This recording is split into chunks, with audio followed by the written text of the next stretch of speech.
વાત કરીએ મહેસાણાના ખેરાલુમાં ભંગારના ગોડાઉનમાં આગ લાગવાની ઘટના સામે આવી છે। દેસાઈવાડા નજીક ગોડાઉનમાં ભીષણ આગ લાગી। દૂર દૂરથી ધુમાડાના ગોટે ગોટા ઉડતા દેખાયા। રહેણાંક વિસ્તારોમાં ભંગારના ગોડાઉનમાં આગ લાગી હતી। આ ભીષણ આગ લાગવાના કારણે થઈને આસપાસના લોકોમાં ફફડાટ ફેલાયો છે।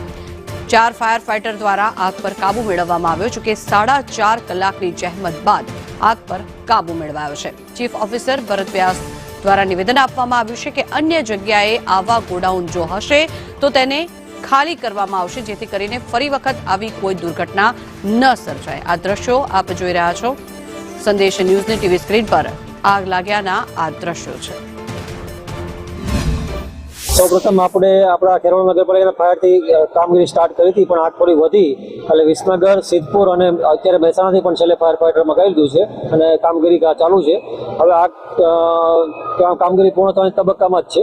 એટલે આ બે જગ્યાએ સિટીના મુખ્ય રસ્તામાંથી બોટલનેક આવે છે, એટલે અમે હમણાં 10 દિવસ પહેલા જ વિચારણા કરી હતી કે જે બોટલનેક છે બે રસ્તામાં આવે છે, એટલે સંપાદનની આગળની કાર્યવાહી કરી અને આપણે રસ્તા પહોળા કરી અને આ જગ્યાએ ભંગારનો વાડો હતો, એટલે એકદમ નજીકથી રહેણાંક વિસ્તાર, જો કે રહેણાંકના મકાનો બંધ છે એટલે બીજો કંઈ ખતરો નથી સાઈડમાં, પણ હવે આગ પૂર્ણ થવાની તૈયારીમાં છે। ખેરાલુ શહેરના દેસાઈવાડા નજીક આગ લાગવાનો બનાવ બને છે। ભંગારિયાનું ગોડાઉન હતું, તેની અંદર આપણે આગના દ્રશ્યો બતાવીશું, જેના ગોટે ગોટા ઉડી રહ્યા છે। ત્યારે સ્થાનિક નગરપાલિકાનું ફાયર બ્રિગેડ સહિતની ટીમો અને પોલીસ પ્રશાસન પણ ઘટના સ્થળે દોડી આવ્યું છે। સ્થાનિક આગેવાનો પણ ઘટના સ્થળે દોડી આવ્યા છે, જેને લઈને હાલમાં ફાયર બ્રિગેડ દ્વારા આગને ઓલવવા માટેની તજવીજ હાથ ધરવામાં આવી છે। સાથે સાથે સ્થાનિક લોકોના ટોળા પણ અહીંયા ઉમટી પડ્યા છે।